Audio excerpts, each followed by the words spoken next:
Figure shows two metal adiabatic vessel each containing mass m, इसका mass m है at different temperature.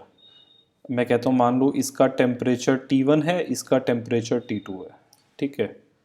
अब यहाँ पे रॉड की लेंथ L है, क्रॉस सेक्शन एरिया A है, थर्मल कंडक्टिविटी K है।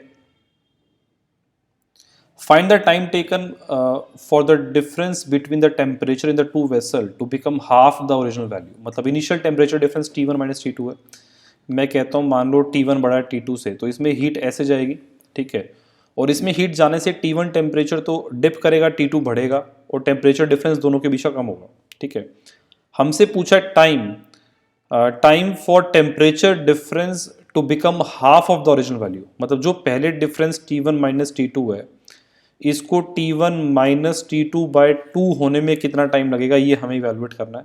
स्पेसिफिक हीट कैपेसिटी बेटा S गिवन है और आपको नेग्लेक्ट करना है एनी हीट लॉस या फिर हीट कैपेसिटी ऑफ रॉड या कंटेनर। मतलब बेसिकली यहाँ पे रॉड और हीट कंटेनर जो है उसमें कोई हीट वो खुद एब्जॉर्ब नहीं करेगा, जो भी रहेगा वो रॉड और पानी के पास ही रहेगा। तो देखो बच्चों यहाँ पे किसी इंस्टेंट पे हीट करंट इतना होगा, ठीक है। अब हीट करंट इतना होगा तो T1 टेम्परेचर कम है तो T1 का टेम्परेचर राइज करेगा, तो rise in temperature per unit time, ये पर यूनिट टाइम की बात हो रही है, तो ये ऐसा बन जाएगा। मतलब इतना टेम्परेचर इसका राइज करेगा पर सेकेंड, ठीक है। और वहीं मैं T1 की बात करूंगा तो T1 का टेम्परेचर ज़्यादा है तो उसका इतना टेम्परेचर फॉल करेगा, ठीक है। आप देख सकते हो यहाँ पे MS दोनों का सेम है क्योंकि दोनों ही पानी है। अब बच्चों पहले टेम्परेचर कुछ था, पहले टेम्परेचर डिफरेंस था T1 माइनस T2। अब हुआ क्या, इतना इसका टेम्परेचर बढ़ गया, इतना इसका टेम्परेचर कम हो गया, ठीक है। तो दोनों का जो चेंज इन टेम्परेचर होगा, मतलब इसकी मैं बात करूं change in temperature per unit time जो होगा वो इन दोनों का ट्वाइस हो जाएगा, क्योंकि ये change in temperature rise in temperature की वजह से भी चेंज हो रहा है और फॉल इन टेम्परेचर की वजह से भी चेंज हो रहा है, और दोनों सेम काम कर रहे हैं। सेम काम क्या कर रहे हैं, इस टेम्परेचर डिफरेंस को कम कर रहे हैं। तो ये क्या बन जाएगा, ये बनेगा 2Ka T1 minus T2 bye LMS, ठीक है। अब बच्चों क्योंकि टेम्परेचर डिफरेंस कम हो रहा है तो यहाँ पे एक नेगेटिव साइन और आएगा, ठीक है। अब इसको हम रिलेट करते हैं तो dT1 माइनस T2 बाय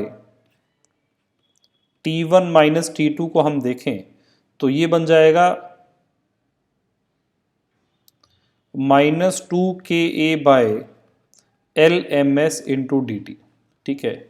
अब बच्चों इसको इंटीग्रेट करेंगे, शुरुआत में टाइम 0 फिर t। अब ये चेंज इन टेम्परेचर की लिमिट्स लगानी है, पहले टेम्परेचर की चेंज की लिमिट होगी इतनी और बाद में ये बन जाएगा इतना, ठीक है। अब इसको बेटा हम रिलेट करेंगे तो यहाँ पे इस इंटीग्रेशन की जो वैल्यू आएगी ना उसमें आप T1 माइनस T2 को आप x मान लो, ठीक है। तो ये बन जाएगा ln of T1 minus T2 की लिमिट्स T1 माइनस T2 से T1 माइनस T2 बाय 2, और ये किसके बराबर -2KaT अपॉन LMS, ठीक है। अब इसको जब मैं सॉल्व करूंगा तो इस पूरे की जगह पहले ये पुट करूंगा और फिर इस पूरे की जगह ये पुट करूंगा, तो ये बनेगा बेटा ln of 1/2 is equals to -2KaT upon LMS। इसको सॉल्व करके T आ जाएगा LMS बाय 2Ka ln 2 के बराबर। यहाँ पे हमने इस पूरे को ही वेरिएबल माना है और इस पूरे की वैल्यू शुरुआत में इतनी थी और क्वेश्चन की फाइनल स्टेट ये कहती है कि वो टेम्परेचर चेंज इतना रह जाए, ठीक है ना। तो इस लिमिट को पुट करके टाइम इवैल्यूएट हो जाएगा।